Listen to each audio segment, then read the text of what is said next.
Well, you said sucking noises. I'm just. I was going to say pussy's involved, but okay. Anyway, the cat is a pussy, so. Exactly.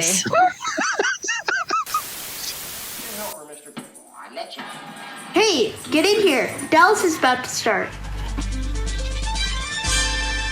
Welcome to the Ewing Barbecue. We're a Dallas rewatch podcast. We watch and review every single episode of the TV show Dallas, one at a time. It's a lot of episodes. We're now in season 6, and today we are on episode 23. Season 6, episode 23.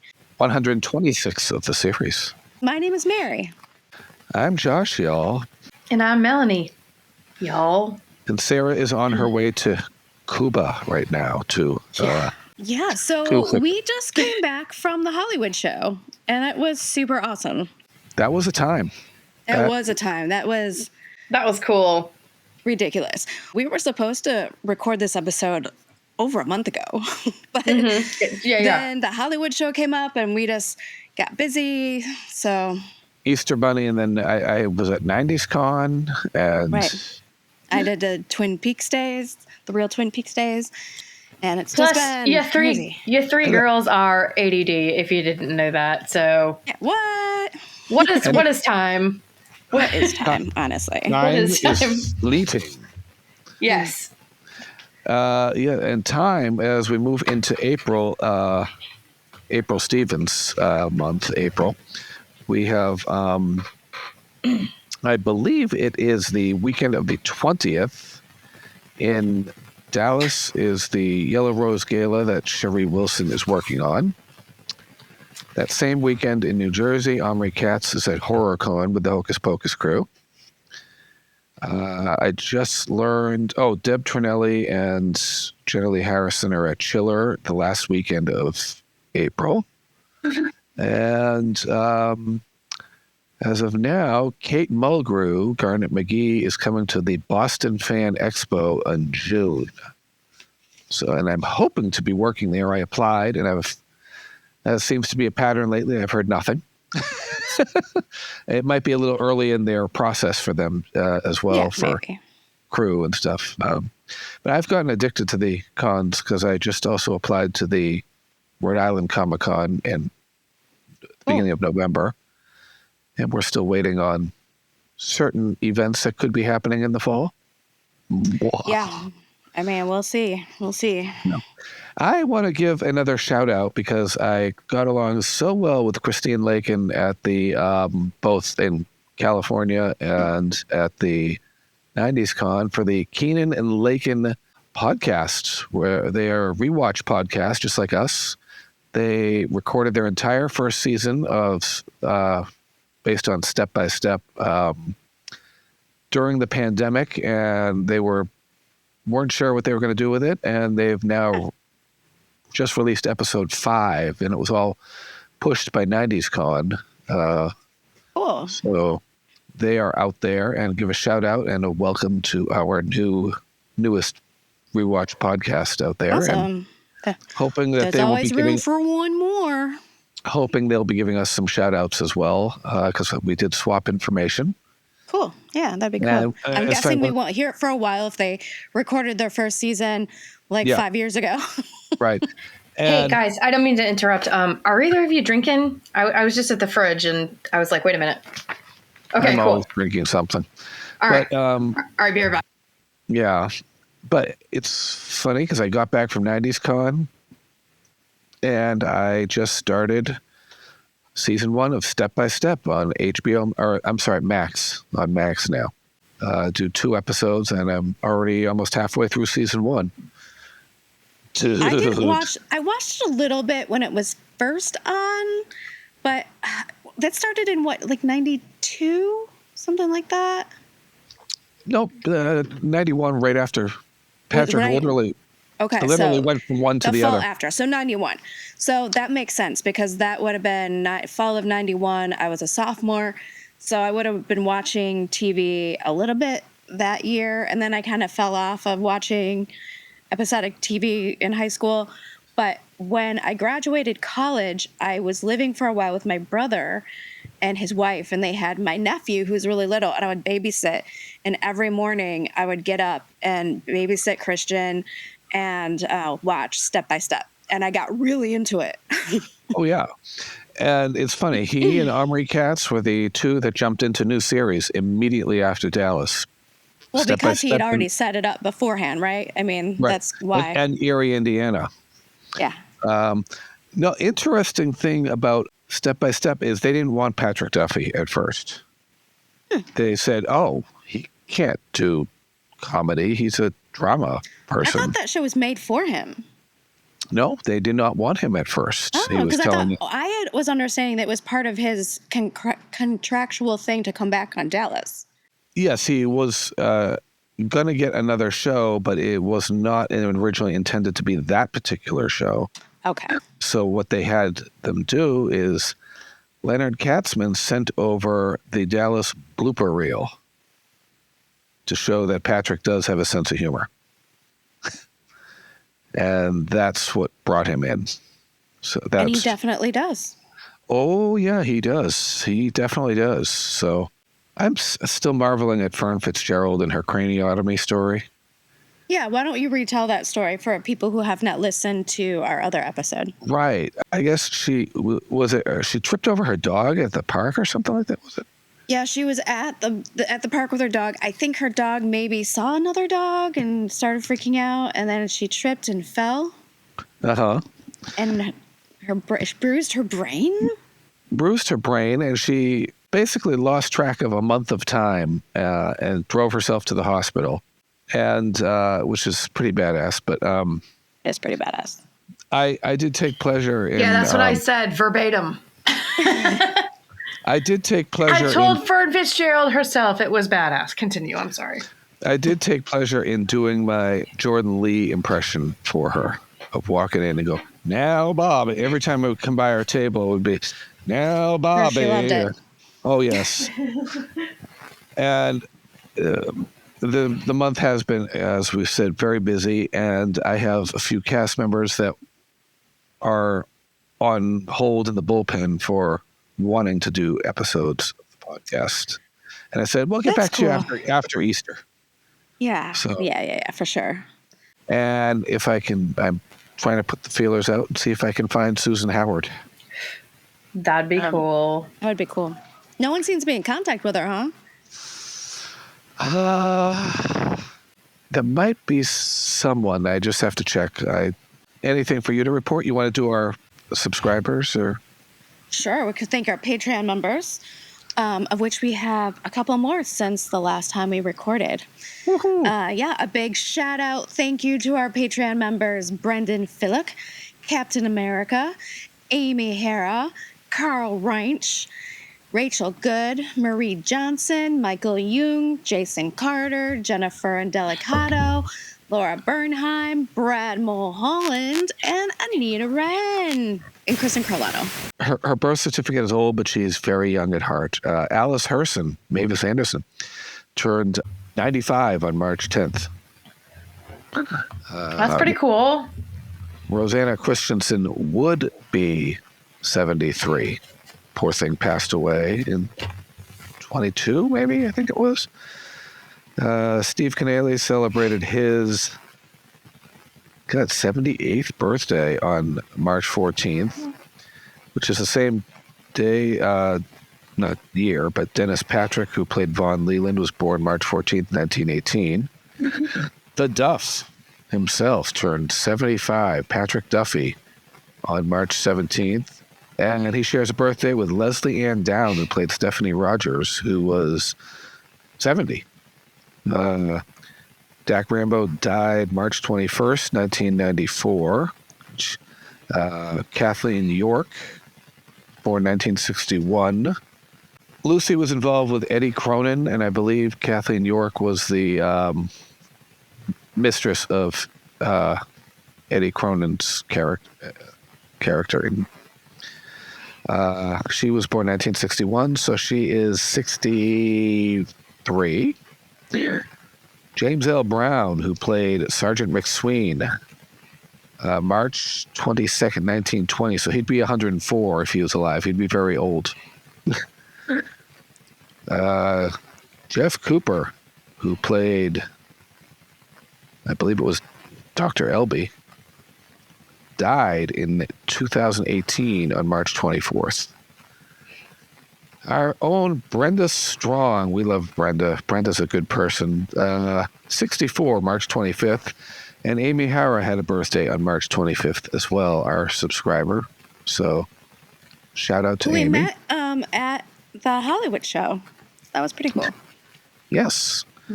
And Lillian Trotter, Kate Reed, died March 27th, 1993. And that's all I have for March, so I'm going to put that away and shut my mouth for once. Cool. I just have one more announcement before we get to the show, and that's my news that with a little promotion that I got a new part-time gig this week where I am giving ghost tours. So if you are in the state of Michigan and you would like a ghost tour, I am giving them in Grand Rapids, Michigan, and you can book that at usghostadventures.com. Ghost Adventures. And I hope to see you there.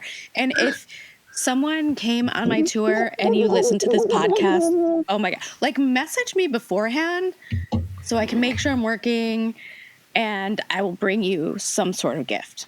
So. Oh.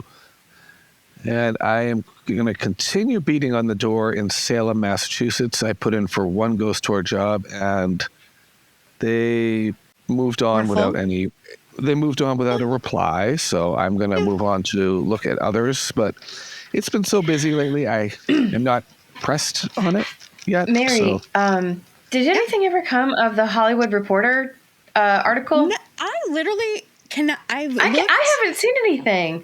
I've searched for it. A goddamn thing. Nothing. I have no idea. Unless it just Would it didn't be make it. Maybe he submitted it and it didn't go anywhere. I don't know. Or did they maybe hold it for some reason?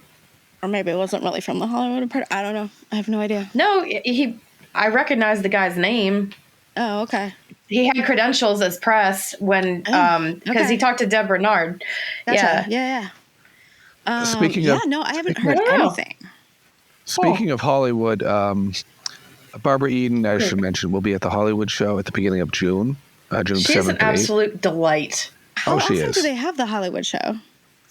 Every quarter, maybe 3 months or so. Yeah. Oh, okay. Yeah, or something like that.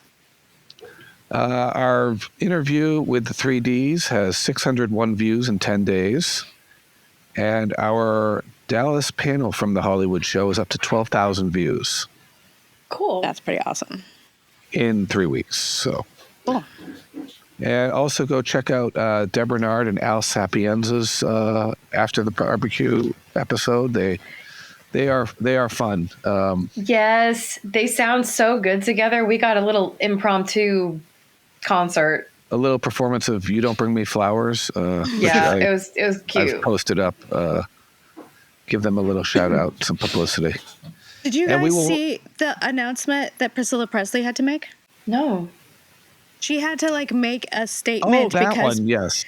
People were basically saying Priscilla Presley has been secretly in love with Patrick Duffy for all of these years.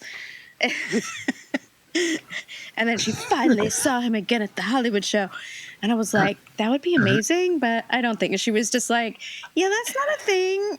That's so silly, but okay. And Entertainment Tonight, I believe it was, had a factual error in their reporting and said that Linda Pearl joined Patrick at the Hollywood show, and Linda Pearl was not there. She was in Colorado. She wasn't there. Yeah, so she wasn't there. just to set that record straight. So we would love to have had Linda Pearl there. And let me get this straight: fandoms be fandoming. Fandoms in be other fandoming. words. Yeah, for sure. I just God, fandom hasn't fandom to Priscilla Presley and Patrick Duffy in 35 years. So that was kind of exciting for a minute. I don't know. A wet hot minute. Tonight, we are talking about Season 6, Episode 23, Episode 126 of the series, Hell hath no fury. Which is one of the best titles of the entire show. Insert dun dun dun here. Saying I'm sorry won't bring back $17 million. I will get the Ewing brothers out of my life. All by myself. If you want Barbie, you better move fast while this contest for Ewing all is still on. And I win. Here's to winners. Is that what our marriage is to you now, a moment? You make me feel like I should give you a bill for services rendered. I want you to know that my relationship with JR is not all his fault. I wanted him more than I've ever wanted any other man. To the end of that should be added, Like a Woman Scorned. Written by Arthur Bernard Lewis, directed by Ernest Pintoff, who I think is new. And it aired March 18th, 1983. So almost exactly 41 years ago. I just had a high think. I think. All right. Let's hear it. So the saying is, hell hath no fury like a woman scorned, right? In this episode, Yeah, from Shakespeare. Which woman is it? Is it all of them? It can be all of them. It could be. You're right. It's not the one. It's not the obvious one you're thinking of. It could be all of them. Could be. It's true. Except Miss Ellie and Lucy. They have nothing to be scorned about in this particular episode. That's true. Not at this moment. No. Not at this moment. Right. So How about we say that generation of women? Sure. Oh. Yeah. Yes, the boomer generation. For Yes. Even though Lucy's technically boomer, but whatever. The older boomers. The older boomers. Yes. No. Oh my God. Like JR and Sue Ellen. Well, not Sue Ellen, but Larry and JR Linda are in the greatest generation, right? Oh God. The one before? Yeah. Before the boomers. Damn. Oh boy. Yep. Dang. Well, the number one song in the U.S. this week was "Billie Jean" by Michael Jackson. Mary's like, anyway, here's Wonderwall. And a little trivia is, which I've probably brought up before. Where did Michael Jackson get the riff to Billie Jean? Oh yeah, you said this. You before. said it. Yeah. Remember. I Can't Go For That, No Can Do by Hall & Oates. Oh yeah. Oh, that's right. Yep. Which was like about can the see same it. time. Just a little before, because Michael But then heard it. It's kind of cool that you can just take a little bit and tweak it so that's not even recognizable as the other song. A completely different, thing. In the UK, the number one song was Total Eclipse of the Heart by Bonnie Tyler, which is a great karaoke song. And a lot of people will be playing that on April 8th when the eclipse comes in the United States. The number one film in the U.S. was High Road to China, which I was not familiar with, so I looked it up. And the tagline is, during World War I, an alcoholic American biplane pilot is hired by the spoiled daughter of an industrialist to find her father who disappeared in Asia. The cast: Tom Selleck, Bess Armstrong, who was best known as the mom in My So-Called Life, and Wilford Brimley.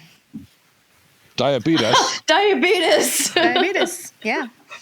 Poor guy. I was like, okay. I didn't even know he was an actor. I'm sorry. He's just diabetes guy. No. Wilford Brimley? Our house. Yeah. She was, you know what? She wasn't born when Our House was out. Technically, wait a minute. Is that Our House? Technically, he was Patrick Duffy's father-in-law on Our House. No. Okay. He was See, I don't know this shit. He was Patrick Duffy's father-in-law on Our House. That's true, technically. He was Deidre Hall's father on there, so. Deidre Hall's husband. No. When Wilford she was Brimley was Deidre Hall's father. Oh, Patrick Duffy was her husband. Yeah. Anyway. Yes. Yeah. 6 Degrees of Dallas. The top news story from this week in 83 was actually very Dallas related. OPEC cut oil prices for the first time in 23 years. Born this day, no one that I could find, died today was King Umberto II of Italy.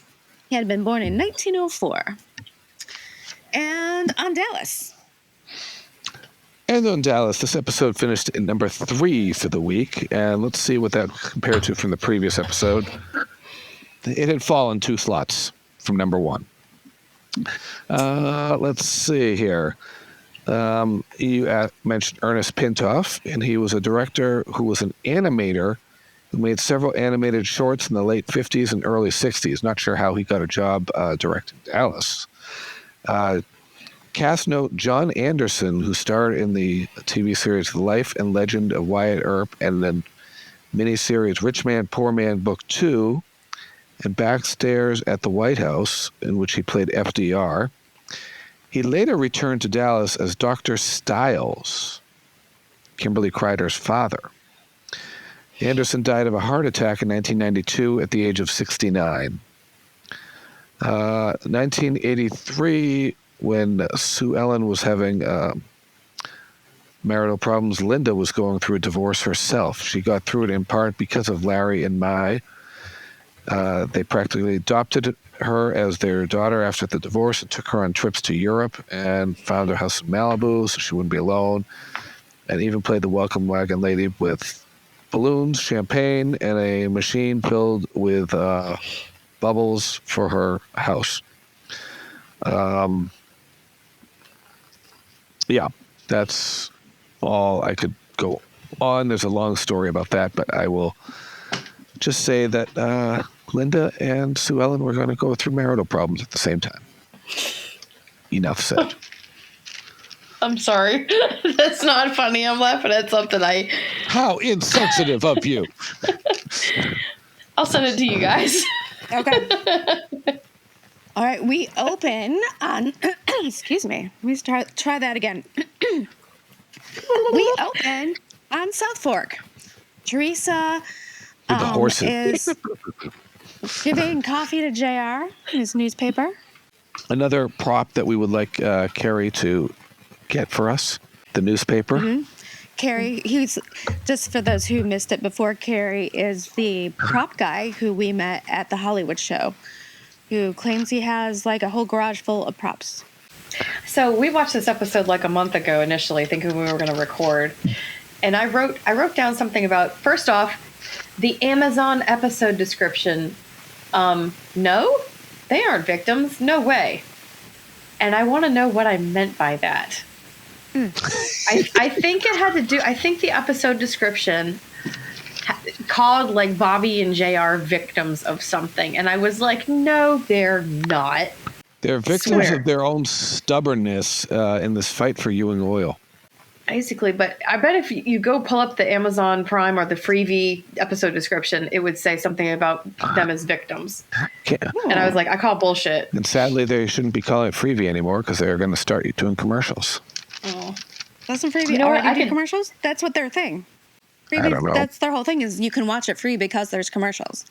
I saw somebody complaining on one of the Dallas fan sites that like Freevee got rid of the first couple of episodes. I saw something that like that? too. Yeah, like usually when people say that, you're like, no, they're listed as season 2, but actually they're gone. Like Digger's daughter. That's crazy.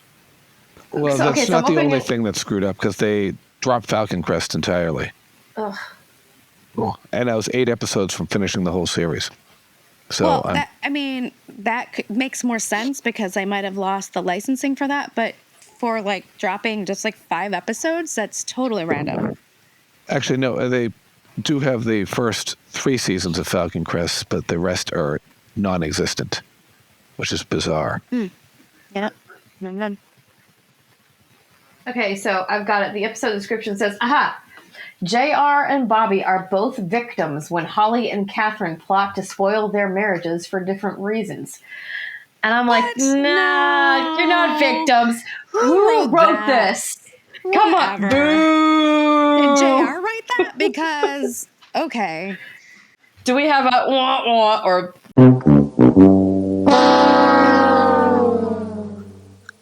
I'm sorry, JR, you're not a victim. You're sticking your tongue down Holly's throat there. That's certainly not victim behavior. Yeah, these men are not victims. No, they're not. No, not at they're all. not. They're making Mm-mm. choices. Nope. But Bobby's Conscious. marriage Conscious was reduced choices. to a moment. Oh, we will get there. We will get there. We'll get there, Yeah. yes. Right. We will get there. Oh, yes. So anyway, JR is super distracted, and as Suellen walks in, because the Congress is deadlocked, senators are visiting Cuba, and he has a revelation, and he kind of ignores her.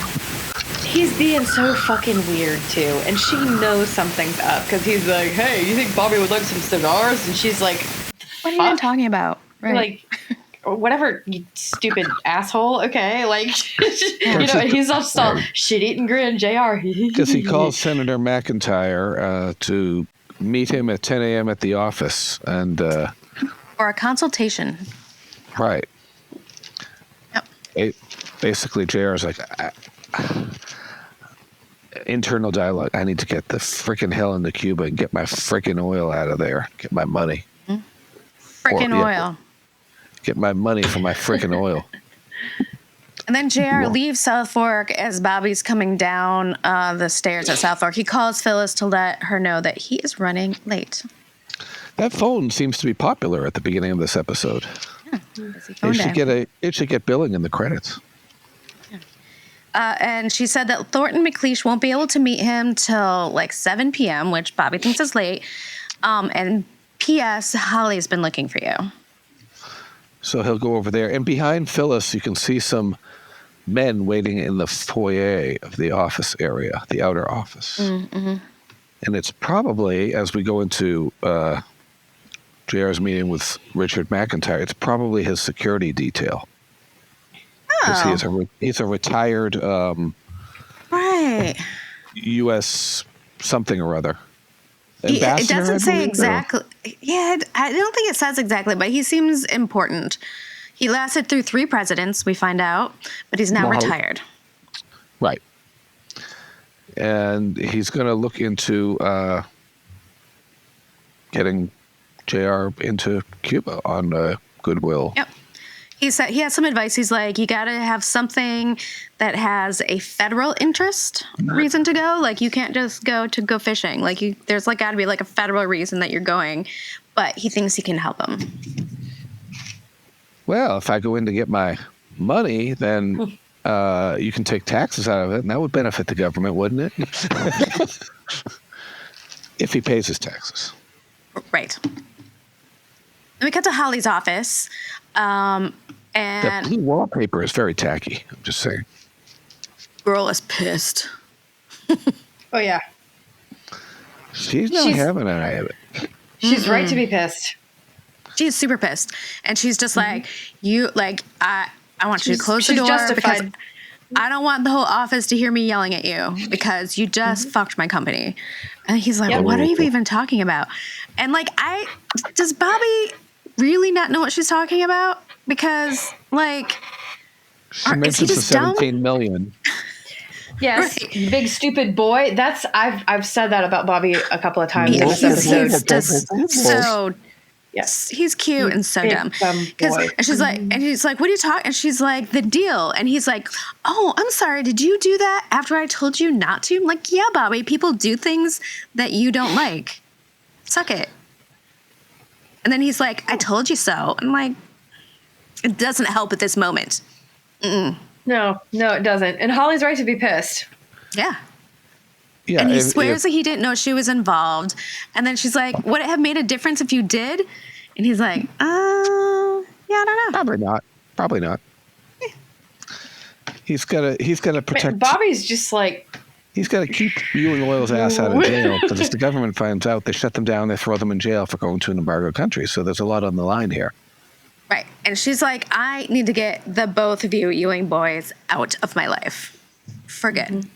I'm And done I'm with gonna y'all. do it on my own. yep. I like Holly. And this episode is like her setting the pieces up on a chessboard right now. Oh, yeah. This is Holly's game of chess, for sure. Yes. So then we got to Roy Ralston visiting JR and Sue Ellen at South Fork and wants to do an interview shoot with them there. Yeah. And then Clayton happens in. And I like the exchange between him and Roy. Oh, you must be share similar interests. And he goes, no, not really. And if JR gets to Washington, well, Dallas's gain is Washington's loss.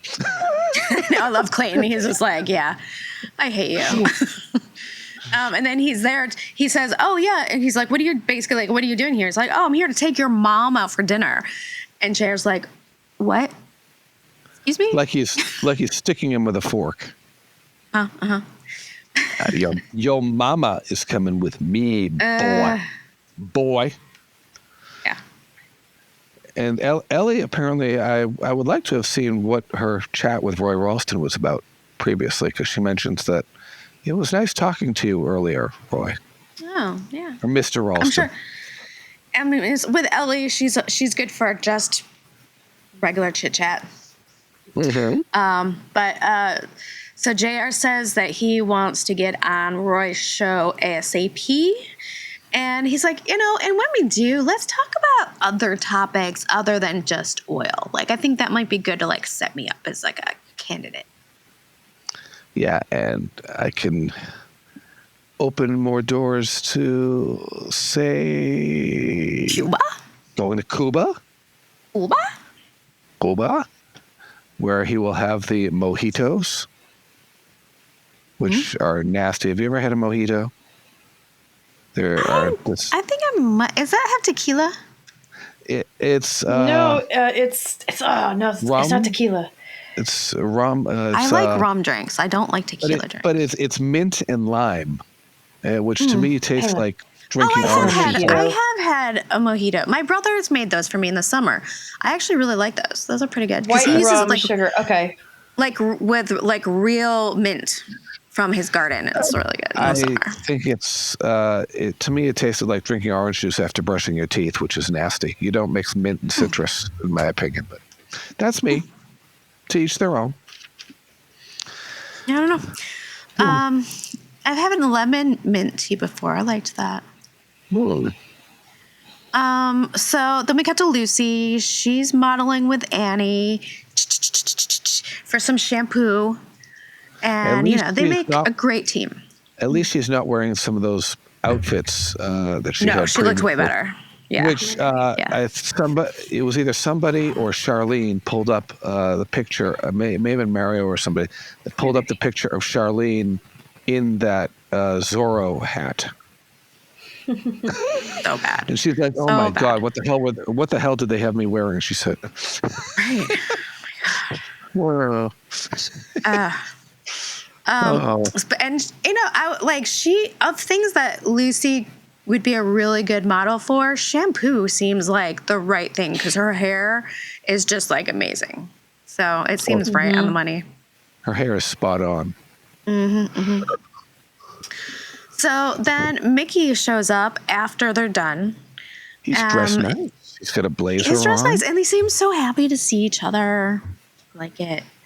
They've That's turned so the corner sweet. in their relationship of mutual They're cute. Yeah. mutual disgust. They're courting. They're courting. Yeah. Oh, He's like, he wants to go take her out on a date. And she's like, sure, that'd be great. Or you can just take me back to the motel. That's fine too. get some takeout. He's so we trying can to be get her. such a gentleman about it, and she's like, no. And Lucy's like, you know what? The seal's been broken, buddy. You know what? Yeah. I want you to jump my bones. So let's get back to the. Let's just cut to brass taxes here and just do it. And he's like, what? I worry that going to a motel cheapens our relationship. And she's like, what? Why? That makes no sense. Let's just go. And he's like, well, all right. Go and do the nasty. Yeah. I mean, come Yeah, on. she don't care. No, she's certainly. I don't want to say she's moved on from the rape. That just seems. She's not moved on, but she's moving past it. She's able to let some of the trauma go, because she had someone to like talk to about it, and she was able to be vulnerable with, and like was soft with her, and she trusts him, and that's what she was having a hard time trusting someone because of her trauma. So I don't know. He's been very healing for her, and it's just really nice. Isn't he special?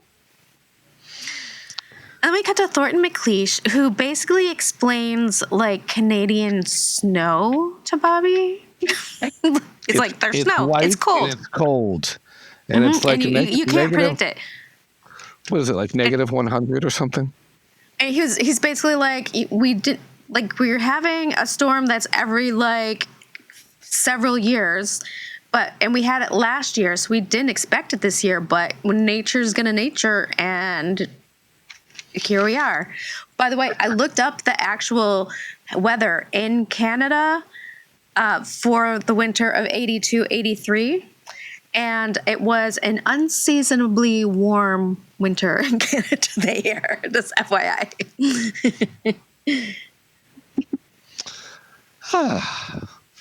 So there's a parallel dimension in Canada that was cold and snowy. Sure. Yeah. And frozen. Yeah, we'll go with that. So yeah, Bobby's really frustrated, but Thornton's like, look, I done told you that there was a chance this could happen. Like, I'm the person who told you shouldn't risk it. So don't blame me. He did warn him. He did definitely warn him. He went out of his way to warn him. He's like, if you want to sell your shares, we can do that. We'll be more than fair with you if you want to just like get out of it. But he has another company involved that would take the deal from him. Right. He's like, I have a way to get you out of this. Like, I'm not going to screw you over. I'm going to be really fair. I'm trying to help you, buddy. Yeah. I don't think Bobby's brain probably doesn't think that he can let that go, because he knows JR. Right. They're pretty neck and neck right now. So. Right. That other company is. And then we cut to Cliff telling the ladies that he has a chance to buy Bobby out of the McLeish deal. It's a nice food spread he had on the table there, too. Some plates. And, and there was not Chinese food? I think Cliff is kind of good for a charcuterie, you know? It made me a little hungry, I have to say. Nice. And then Pam gets, like, upset and weird about it, and Cliff is like, what the heck? Like, I thought you would be totally happy about this, because if he sells, and then he'll definitely lose the fight. He'll lose Ewing Oil to JR, and then, like, you can have him back. You can go back to him, and he won't have to deal with any of that stuff. And she's just, like, dumbfounded, because she's like, you don't understand at all. Like, I don't want Bobby to be upset. And then he says, well, a Ewing is a Ewing is a Ewing running the company. It doesn't matter who it is, because they're all Ewing. Right. And then Cliff is just like so dumbfounded. And she's like, losing this would make Bobby upset, and I don't want Bobby to be upset. And then Cliff comes in for like the winning points when he says, why would that hurt him any more than you walking out on him? And I was like, oh, bam! Drop the mic and walk out of the room. Score, yes. Oh, Mary talking sports ball here. Mary, take a bow. I'm playing around with those sound effects. You just did a sports ball analogy. I did. I don't really know what it means, but I did one. This is a first, folks. This is a first. But, I mean, it's so true. And then Afton coming in with the logic, as she does, she's like, well, then you'd be dealing with JR, and that would be way worse than dealing with Bobby. So, like, why are you trying to make that happen? But then Cliff says, a Ewing is a Ewing is a Ewing. Ask Pam. Oh. He just did the point after, didn't he now? Mm-hmm. He just stuck the landing. More sports ball. That's not sports ball. That's gymnastics. I said the point after. Oh, okay. Yeah. And then you went with the And the other one's gymnastics. But it's still sport, so. Yes. That's called sports pole or sports beam or I don't know. Something. Yeah, I don't know. It's like hockey is sports puck. Sports puck. Sure, yeah. Yeah. Okay. So Holly has shown up really, really early to her hair appointment with Mr. David. That's a generic name, Mr. David. What's going on? Mr. David sounds like such a 80s. This guy charges $300 an hour to cut your hair person. He has frosted tips probably. He probably has that an accent. He's probably flamboyant. Totally. He's French. And yeah. Oh, yeah. Yeah. Oh, Totes. oui, mon chéri, you must come in. I must cut your hair. Oh, oui, mon chéri. Even though I think we see him and he's nothing like that, but in my mind, that's Mr. David. Right. And then, oh my God, crazy. She runs into Sue Ellen. What are the odds? What the heck? Yeah, the odds. And they chit chat, and she's like, "Oh, do you remember me? I saw you. I was at the ball, right? They ran into each other, and at the barbecue. At the barbecue, right? And Sue Ellen was like, "Oh yeah, I do remember you." It's called the Ewing Barbecue, which is the name of our podcast. In case you're a first-time listener. Oh, what? Oh. And she's just chit-chatting, and then Holly's like, I just, wanted to see how your relationship with JR is, which is like, okay, just out of nowhere. Sure. setting those chess pieces up along their board. This is good. Yeah. So Ellen is immediately sensing something bad, but she's trying to play it cool too, because she's not sure what's happening. I noticed that, and I feel like an earlier Sue Ellen would have probably told her, that's none of your business. How dare you? Blah, blah, blah. But this Sue Ellen is stay cool, stay cool, stay cool, stay cool. Mm-hmm. Mm-hmm. She's like, we need more information. What's happening?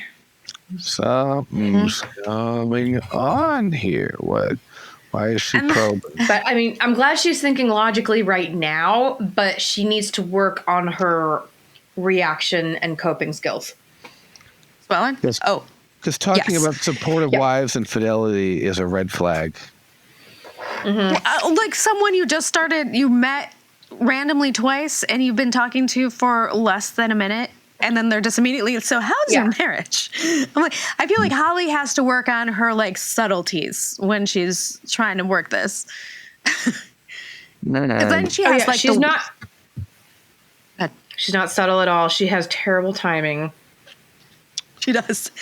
And tells awful lies, because her main lie here is she's like, Sue Ellen, I saw your hair on TV and I just had to find out where you got it done. I'm like, oh man. She hasn't been on TV in a while. There's no way that happened. No, she was on TV with the Roy Ralston show. Yeah, but the next appearance on the Roy Ralston show is later in this episode. So it's been but her while. last one, she's been on a couple before. Right. But it's funny that and it wasn't that long ago, in Dallas time. No. Well, she's young. And then she asks, how do you know JR, how would you know if JR's running around on you? Yeah, and I'm like what? She's trigger.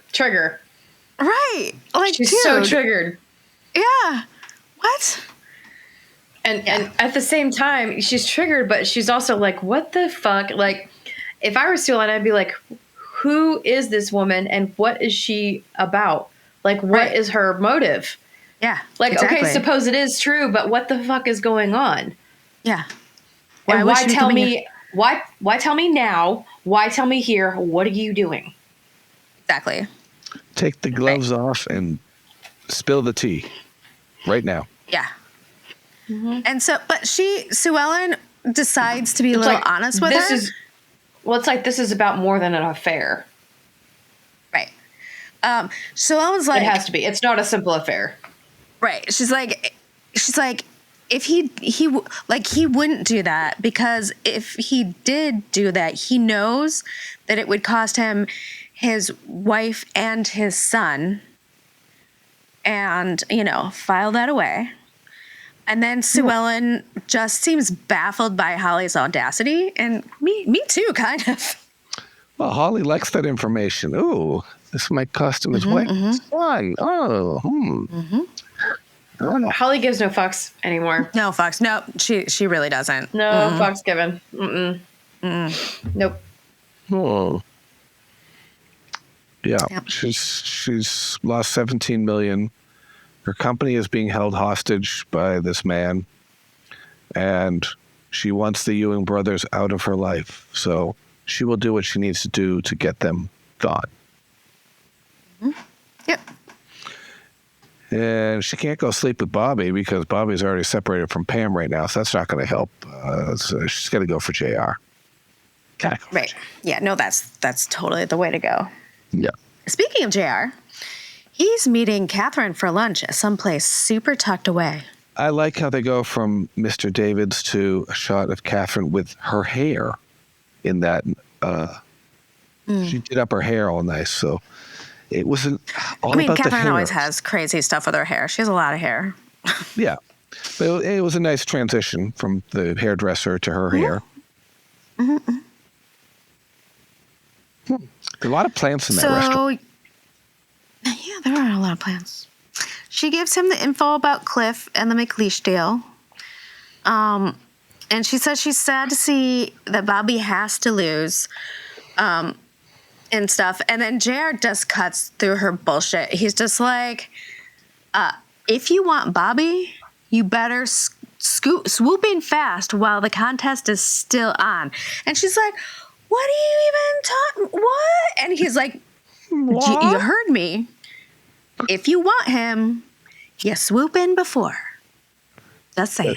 Because once he loses Ewing Oil to me, probably end up back with his wife. Right. Then there's snowball's chance in hell of you getting him. And she's just like, oh, okay, he figured it out.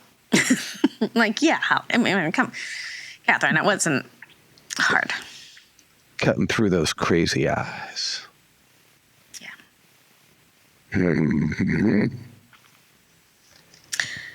And then Bobby has brought some Alaskan experts. It's Jackson and someone. John Doe, we're going to call him because we didn't get a name. John Doe, yes. Yes. Jackson and Doe. About Arctic drilling. Not the Doe And we they're met in all California. What? Oh, yeah, no. Not Amy's friend.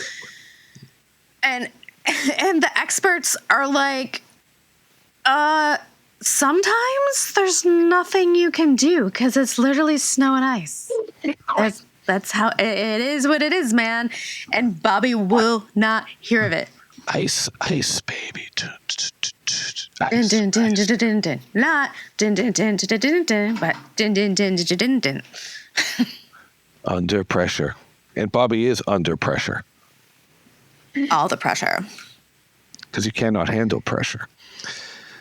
But if they start looking for maybe some drill bits that might be able to cut through the frozen tundra, you might have an outside chance of tapping that well, maybe. Something. Yeah. I don't know. So they go off to do some investigatory work. And Pam calls. Mm-hmm. Uh-huh. Oh, wasn't Pam that calls sweet? and she's like, you know what? Would you like to come and meet me for a drink? Because, she wants to make him feel better because she knows the deal's not going great. And Bobby's like taken aback. Would you like to come for a drink and some hot sex and maybe chat for a little bit, hot sex, and we can, reminisce, hot sex. So he's like, he's like, oh my God, there's a chance. There's a chance I could get her back. Oh my God. So he's like, yes, I will meet you. I will drop what I'm doing and come for you on my white stallion. Oh yeah, he will.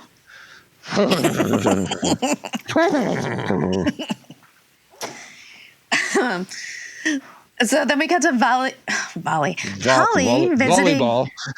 volleyball Holly visits JR's office late at night, and she says she comes in peace and asking for a truce. She comes in peace to seduce him. Yes, yeah.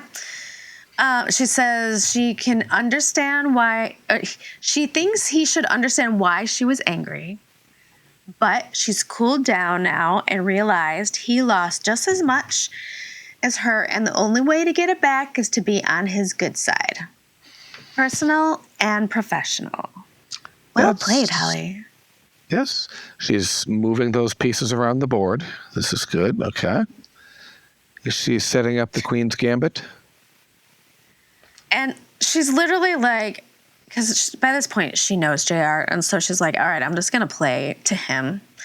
And so she immediately is like, you know, I have to admit that I have always found you incredibly attractive. She's playing to his penis. I'll say what Sarah would say if she were here right now. Right. She is playing to his danger noodle.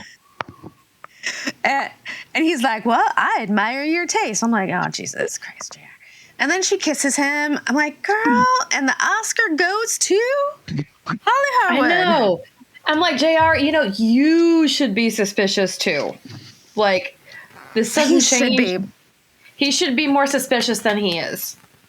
Right. But he's not giving her any credit at all she's gonna. He is thinking play with that his. game. He's thinking with his wiener. He is thinking with his wiener and a little bit of his little like patriarchy there, where he's just like, a woman doesn't think like a man does in that way. Nope. She would never use sex to get to me. Oh yes, she would. Oh yeah, she would. She wants my nope rope. Yep. Speaking of note ropes, we cut to Pam's, and Bobby and Pam are cozy on the couch. It's dark, and he's waxing nostalgic about the first time he ever saw her as Ray's date at South Fork, and he was like instantly into her. That was almost 6 years ago. Oh. Damn. All we're missing is a little Barry White music in the background. This is definitely a booty call. Definitely a booty call, and he's not seeing it. and he's had a great time, but Pam's like, I'm horny. And Pam's like, yeah, nah, how about you just stay? My field needs to be plowed. It's like, I have a vagina I would really like you to see right now.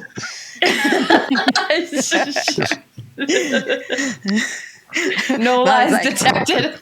Right. I was like, oh, sweet, yes. Yes, I will. I need that danger And then she noodle. like mounts him on the couch. She does. You know, girl is thirsty. She's so thirsty this episode. She's moist. Yeah. She wants that danger noodle. Yeah, she does, and she'll get to it. Hooray. Bada And bing, bada boom. then we come back to Holly and JR at a cocktail bar, like a cocktail piano bar. And he's singing, I Got You Under My Skin. Copywritten music.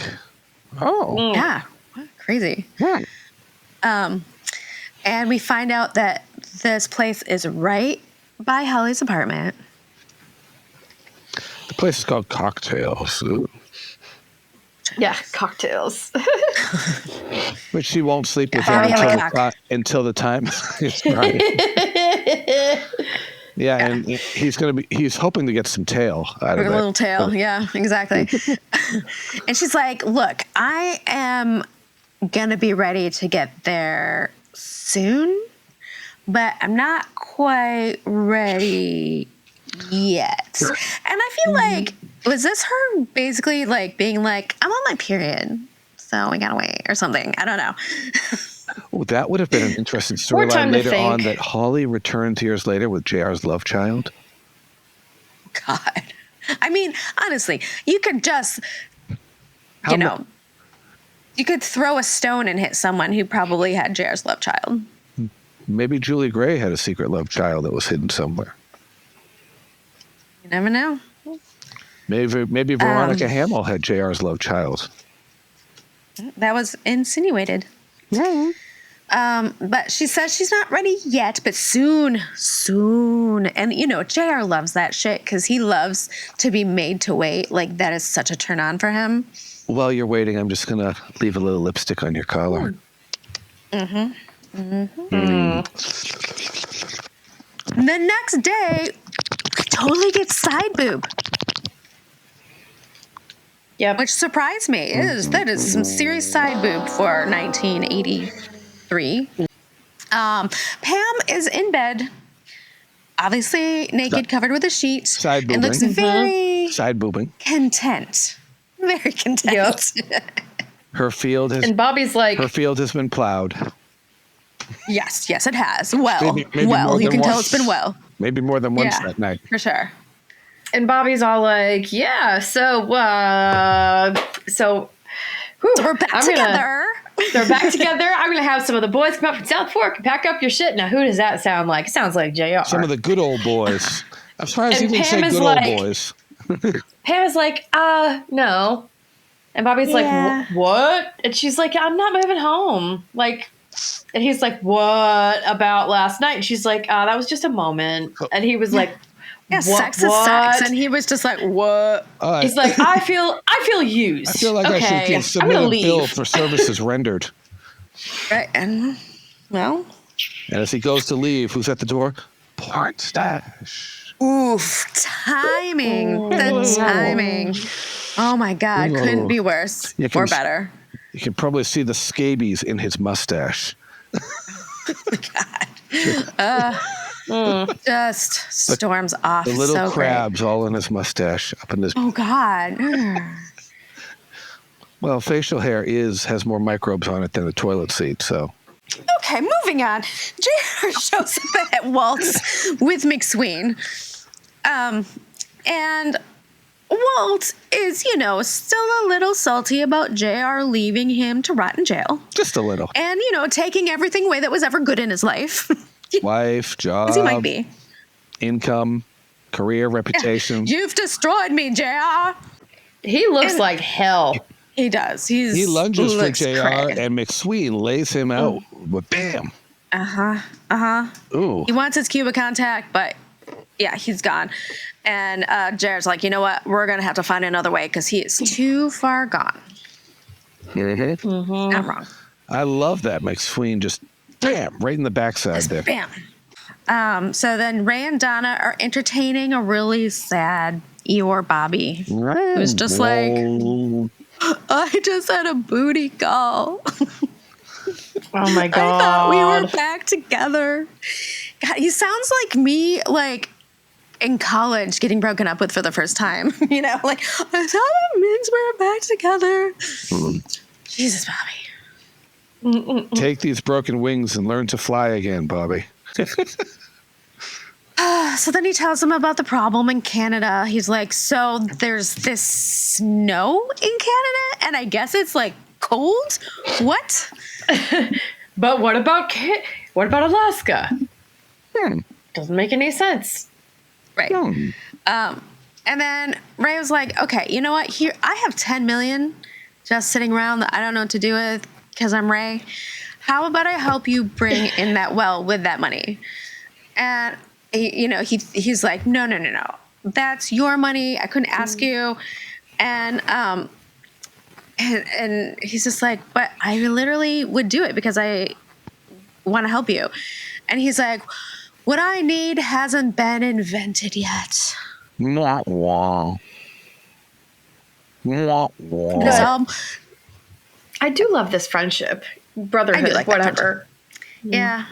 I do like the friendship too. I like I like this part of the show, these seasons, and it's literally like people just going over to each other's houses and like hanging. Like that doesn't happen in the later seasons. No, No. it's rare, and I like it. It's because they were trying to. It was more about pushing the plot forward instead of. Pushing the plot, big things. Like I particularly I like this, and then I like even like I feel like these are spoilers, so maybe skip ahead. In the dream season, when there's a lot of like female friendships that season. There's a lot of like. Well, we're on spoil. One that stands out was right after the Pam and Bobby divorce, when they were out all night and they were just pulled over in the car. In the car. Yeah. That scene always sticks in my head for some reason. Just same. And just the conversation, just the banter, and and then she was free to meet up with Joe Don Ford. Joe Don. So then we cut to JR, right? Yeah. We cut to JR, who gets on national TV and is like, yo, I'm going to go visit a communist country because business. And that means I'd be good at foreign policy. And I was like... Business. Yeah. Okay. It's like, sure, okay. Sure, JR. Yeah. Yeah. Because government it's business. It's just one giant business. Everything is business. And then... It's Porn stash. Porn stash apologizes for his bad timing. And Pam is like, I just need some time away to think. Well, you can think between my legs, baby. Oh. You can think the time away in France. You know, it's just the place on the French Riviera. Where all the women are topless. Most likely. She's like, that sounds great. And then he says, okay, it's settled. We'll get the company jet. And then she's like, wait a minute. Bad idea, Jeans. You're going too? You shouldn't go. I thought I was going by myself. And he's like, you won't even know I'm there. But I'm porn star. Yeah. Okay, guys. Okay, guys. This is weird. Mm-hmm. As the little crab critters crawl out of his porn stash. They both know what's happening, and they're just scabies. Yeah. Scabies in their mustache. Yeah. And then Holly calls Sue Ellen and says, "Hey, I think that we should talk." And someone's like, "What the fuck?" Did we see the breakfast? Did we see the breakfast tray? We don't have anything to talk about. How much toast that woman's prepared to eat? Did you see the stack of toast? I didn't notice. No, it was like 5. It's just all the toast. Yeah, all the toast. She's not on a keto diet. Was she prepared to eat all that toast? Well, she can't eat all that toast now. She's going to be eating for lunch. I don't think we thought about bread making you fat in the 80s. So that was probably her whole... Because I feel like people just ate toast. Like, I'm not going to eat whatever. I'm going to say toast. Toast with maybe with marmalade. With marmalade and some champagne for breakfast. She's a fancy lady. Some Polana all fruit. What is that? Vienna... Would you please pass the jelly? Cake.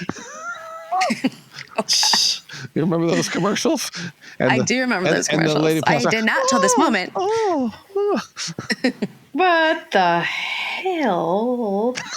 Okay. Oh, that was priceless. What the hell? What the hell? Damn. What the Uchi double hockey sticks? So where are they meeting at? The meeting for lunch. Something at Greenville? Something in Greenville thing. Yeah. And that's not the only song. And then there's another call. Right.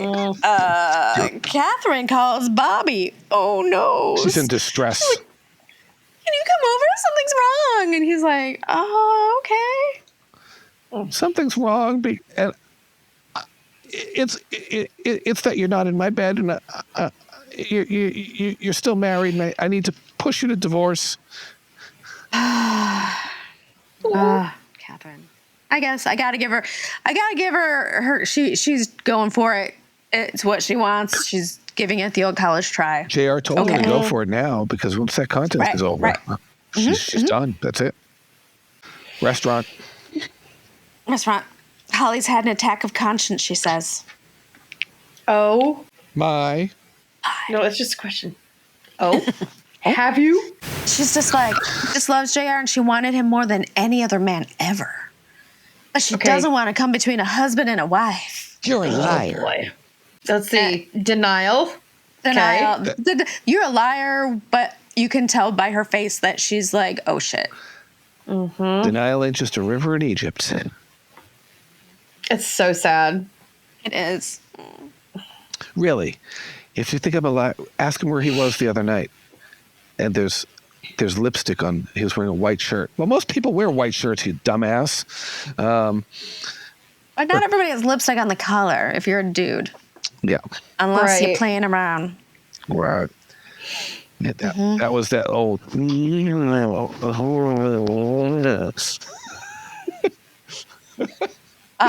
then Bobby thinks there's something wrong, you know.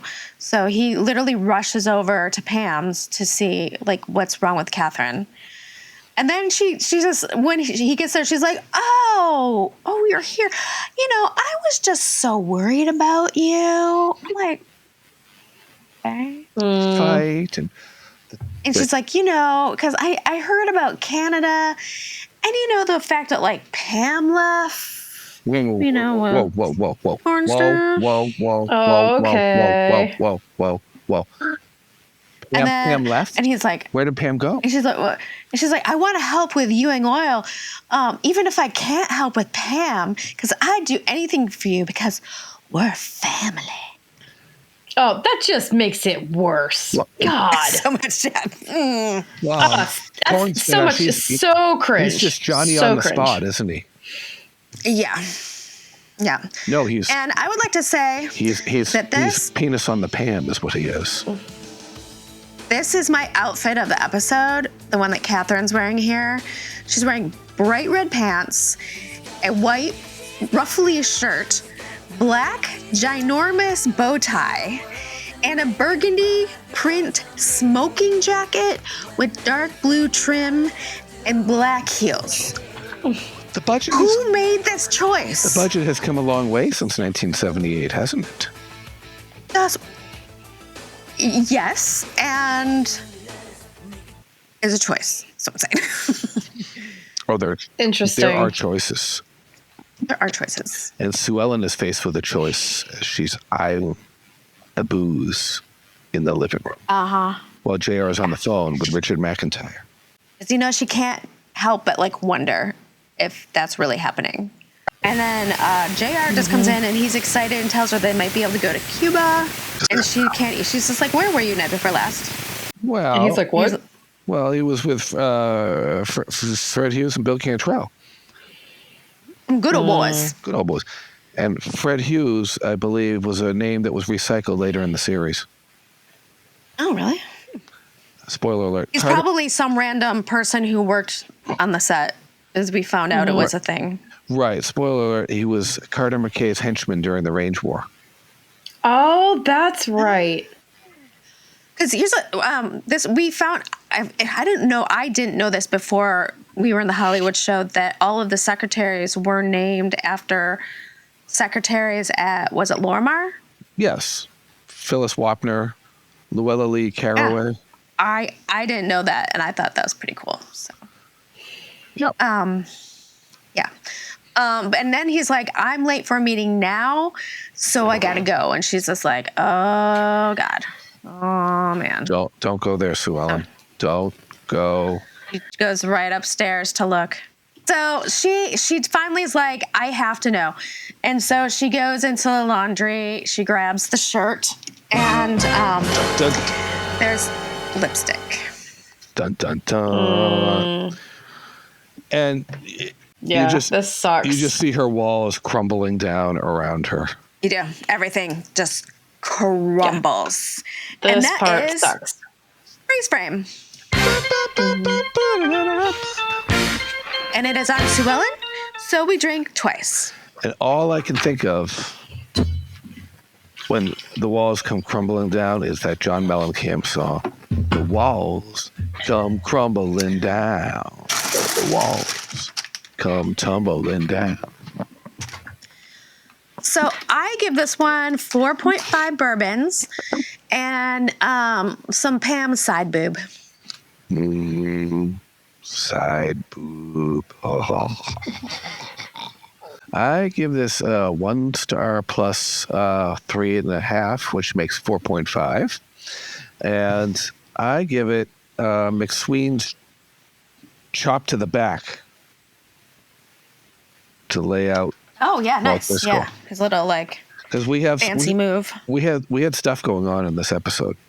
Things are moving. We did have stuff, but there's a lot of stuff. There's a lot of cutting between some action. Mm-hmm. Melanie will bring it home. Oh, I don't know. I think maybe like 4.25 bourbons for the episode, and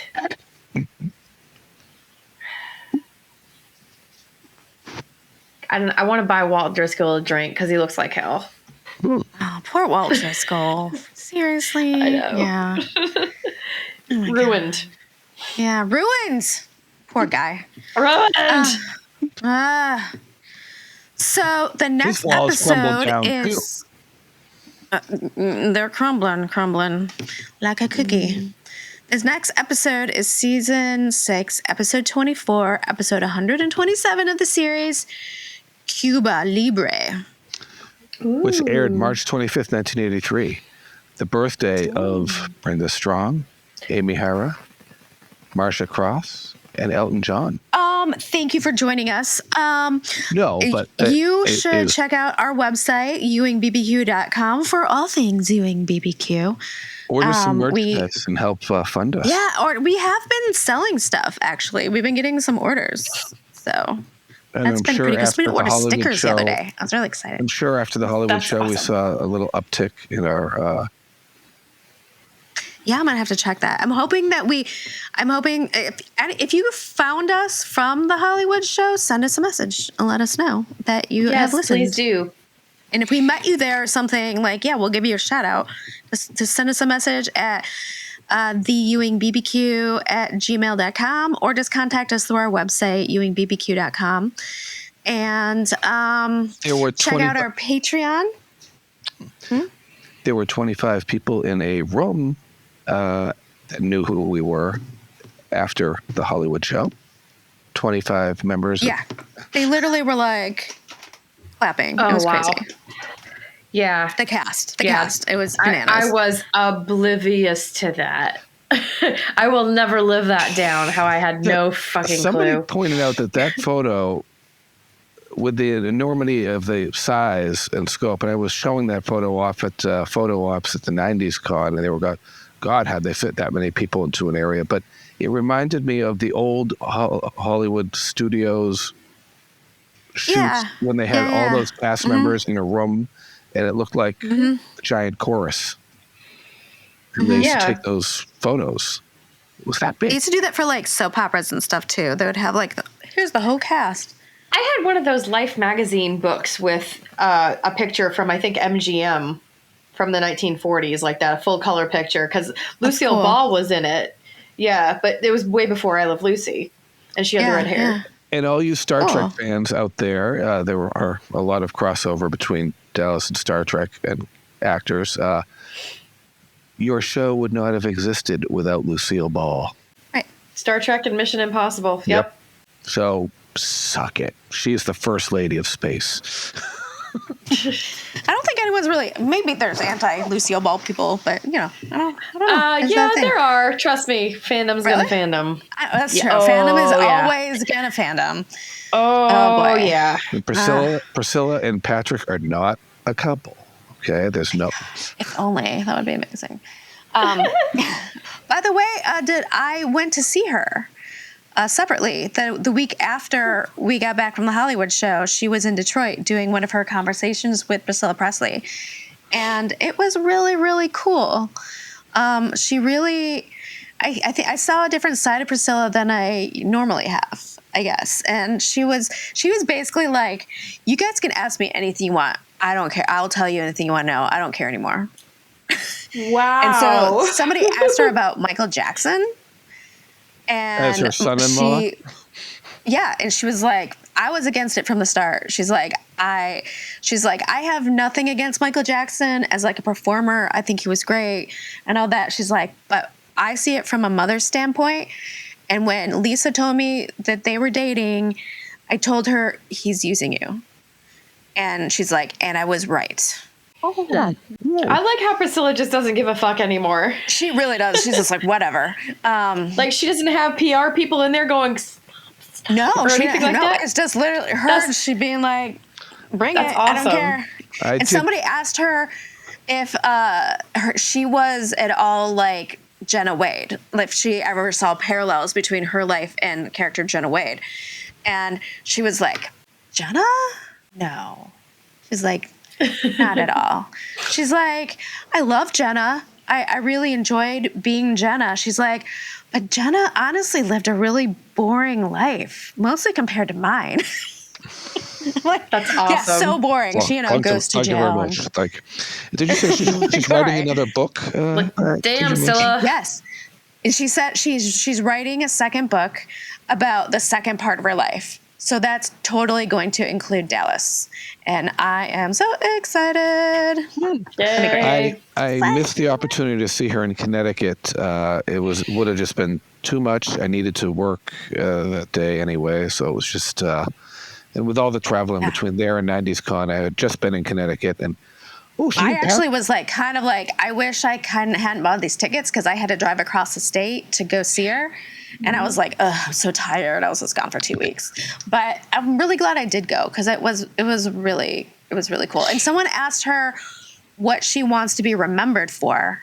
And she said that she wants to be remembered for doing everything she can to keep Elvis's name alive and in good standing because that's really important to her.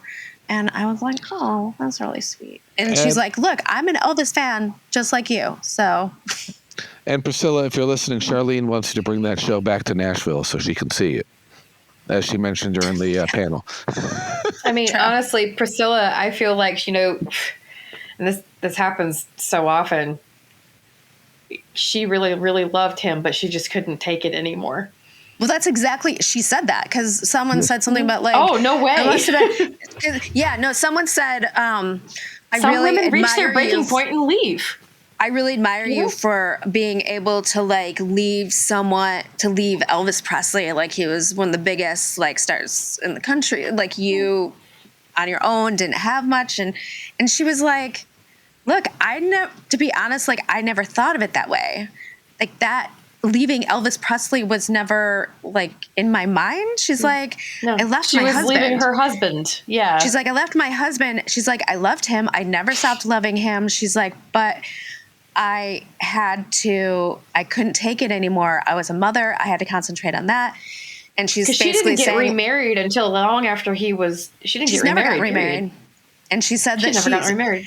She never got remarried, and that's been on purpose because Elvis wouldn't have been able to handle her getting remarried. So she made the choice that she was never going to get remarried. And she did have her son years later, but she wasn't married. Never around. Yeah. Yeah, she wasn't married. It was just really cool. And yeah. If you have the opportunity, if she's coming by you, totally go see her.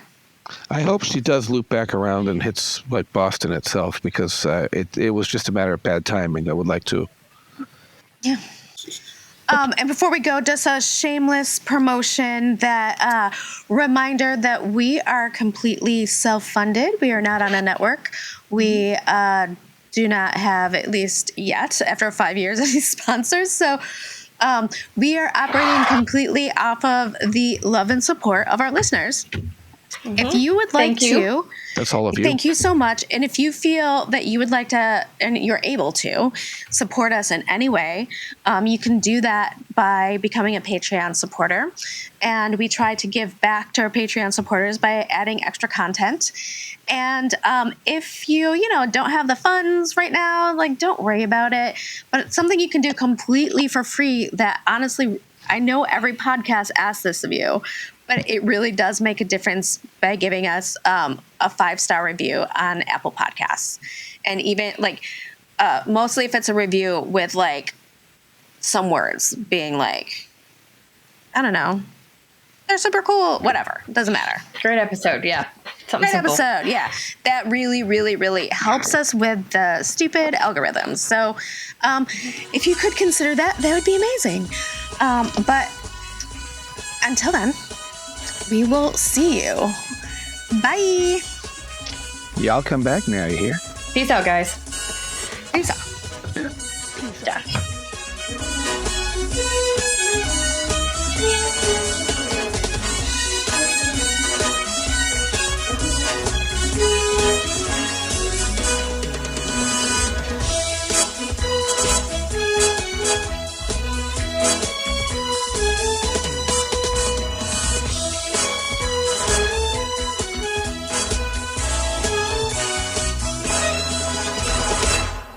Next on Dallas. Between the beach, the nights, and all this atmosphere, I wouldn't want you to fall in love with me for the wrong reason. And what would the wrong reason be? It's made him in Cuba. If you want your $40 million, that's where you'll have to go to pick it up. No wonder my brother stepped all over you every chance he got. Now you just keep your nose out of my affairs, or I'm gonna do the same thing. Do not cause trouble. Hey, wait.